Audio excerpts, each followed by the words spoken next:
Hi everyone, how's everyone doing? I hope you're doing well. I'm coming in today to share with you some of my thoughts of the present interest rate market and how it affects you and your family in terms of your present house, or for all of you who are looking for a place now and are worried about the interest rate and how you could better restructure that to safeguard your family's interest and your interests. All right. Let me just share this with you. Okay. So this is to restructure your finance. And as you can see, these are some of the articles I've provided for you to look at, but I'm sure all of you should have known by now what's happening globally. The Fed's on the 21st of September has increased another 3/4 or percentage point. Yeah, this is to fight inflation. And shortly after that, in fact, the next day, UOB and DBS actually eased fixed home rates financing, right?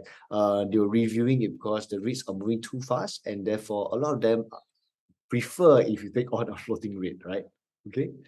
So this is the 12th of October, just recently, and you can see that the federal rates are looking at more of keeping on and holding on to the rates for the short term at least to make sure that the inflation comes down. Yeah.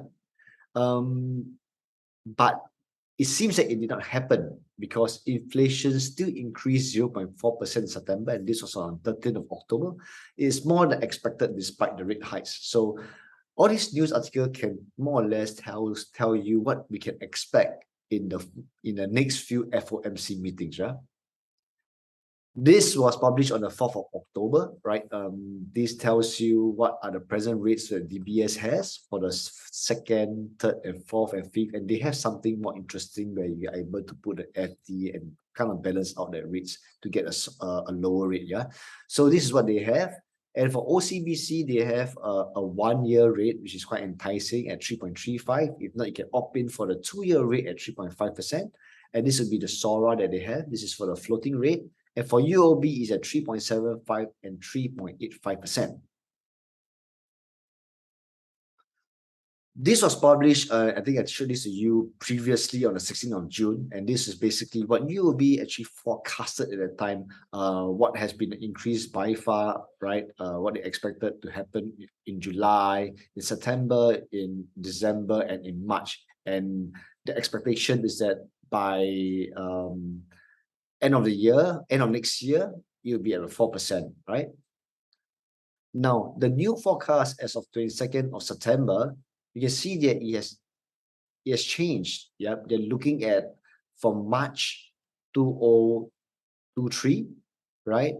It's going to be a 0.75% higher than what they thought at the time in June. So the banks are also preparing themselves for a higher rate, and I think all of us should also be prepared, right? So this is what is happening in the US side, and how, and if you have heard the news, the US 30 years fixed rate has more than tripled, right? I think if I believe it's about 7% now for a 30-year fixed rate, right? And for Singapore, our rates has also tripled in the past 1 year. And therefore, what this means to you is that you will see that on this side, on the left side, right, is the present 3-month SORA compounded rates. And this is what UOB has forecasted could happen by the first quarter of 2023, second quarter, and third quarter, right? They actually think that it's going to be 3.62% and 3.86% by third quarter of 2023. Today, we stand at 2.2353 for your SORA, which would mean by if we take just about 3.62 or 3.5%, you'll be paying close to 4.5% by next year. All right, so kind of be prepared for that. And what is that percentage going to translate into for your mortgage loan? All right, for me, I would recommend all of you to go for a fixed rate. So you kind of, it's easier for you to plan, isn't it, on how much you're going to put aside for your mortgage payments instead of a floating rate that you hope that it's going to come down and it keeps creeping up, right? So depends on what type of risk appetite you guys prefer. Okay. Right, so this is for fast track property, and this is something I've always been talking to all of you about, right? These are 5 pillars of investment. entry price, transformation, rentability, exit strategy, and financing plus crisis fund. Right? This is how we plan in how our investment portfolio. And today, I'm just going to focus on this golden pillar, which is financing plus crisis fund. So if you think back previously, when you bought your property, when you met your salesperson, or you have a private consultation with me, I've always told you that when the banks were giving out loans below 2.5%, right? 1.5, 1.15, right? We'll ask you to take the maximum loan, though you do not need to take that much loan, but it will make more sense to take the maximum loan because the rates are very low. It's cheap money to leverage, right?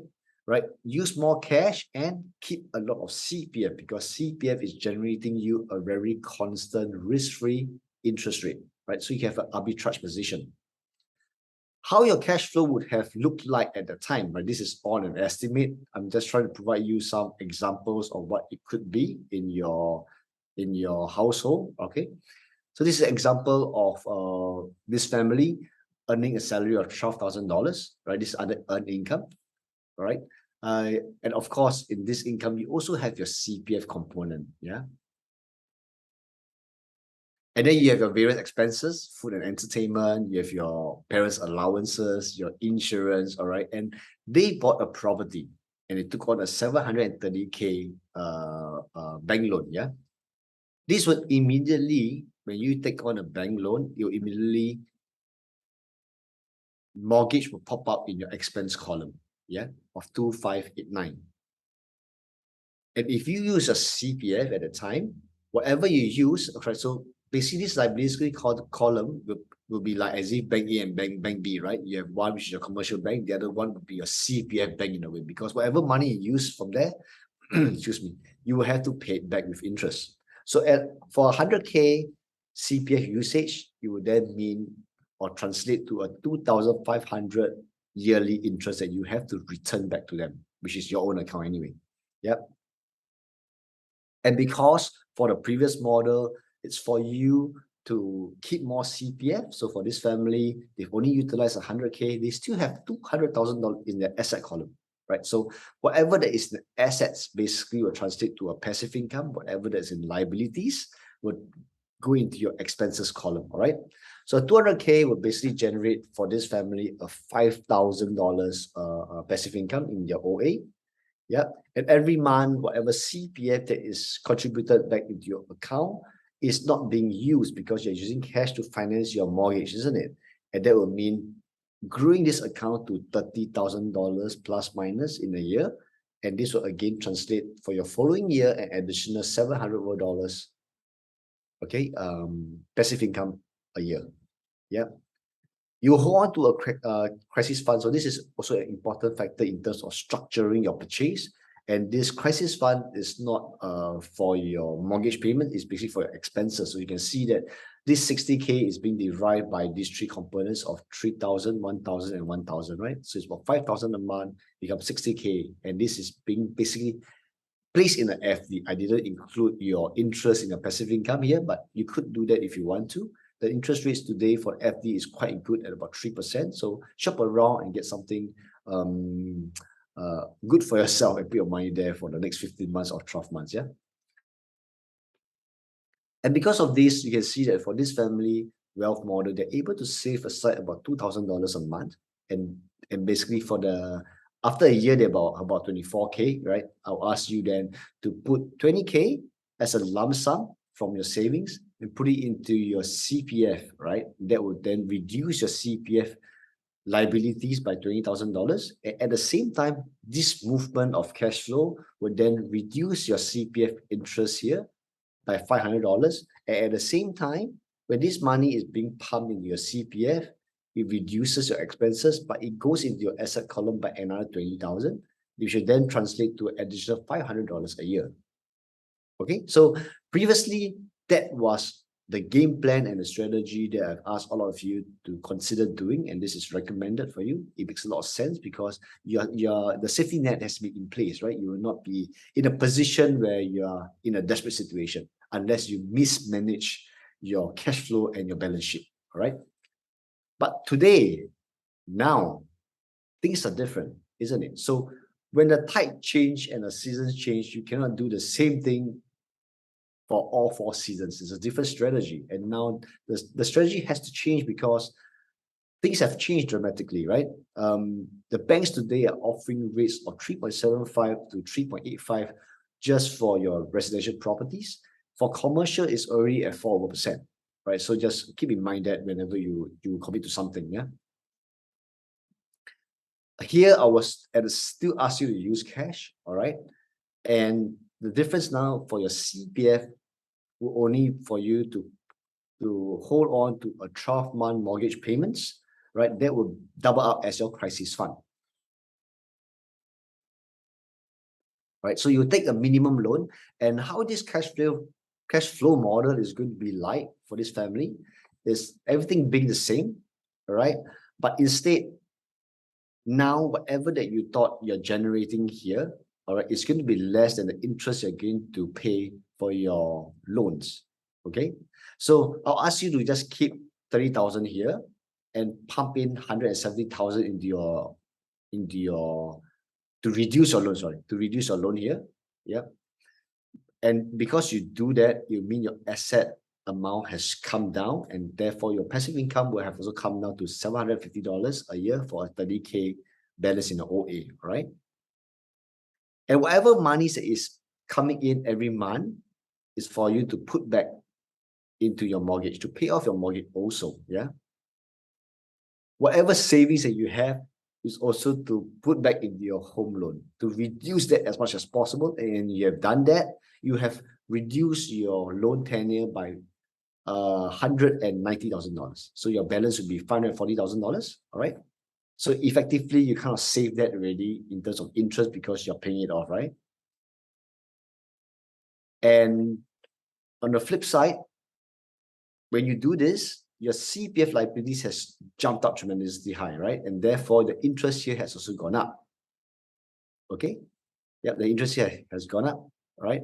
And therefore, the best thing is that if you look at this, your CPF, your CPF here in your resources, right? 2522 plus whatever you have saved up $2,000 is actually what you could afford to make payments to your mortgage on a monthly basis, right? And that will make a lot of sense if you're able to, is to reduce your loan tenure, right? Though your mortgage has jumped up from 2,589, which is something that you're very comfortable with, and it's jumped up to 4,378 a month, all right? It is okay because you have reduced this from 29 years to only a 13 years loan, right? Means more money goes into your principal amount, right? You save more interest along the way. Okay, so this is what I think is best for you to relook into your structuring of your financing at the moment. All right, please still keep this aside. Do not spend this. This is really for emergency. Keep again 1 year as far as possible in your OA. All right, you have more savings, put it back in your housing loan, and when the reverse against happens, right, in the next few years, when interest rate starts to come down, I hope it comes down, right? If it comes down to a amount which is about 1.5 to 2% again, then you just flip that model one more time. All right, guys. I hope this makes sense and it helps you in this present moment. If you have any questions to whatever I'm saying, if I'm not clear, please ask in the comment section and I'll reply a lot to you. All right. With that, God bless and take care.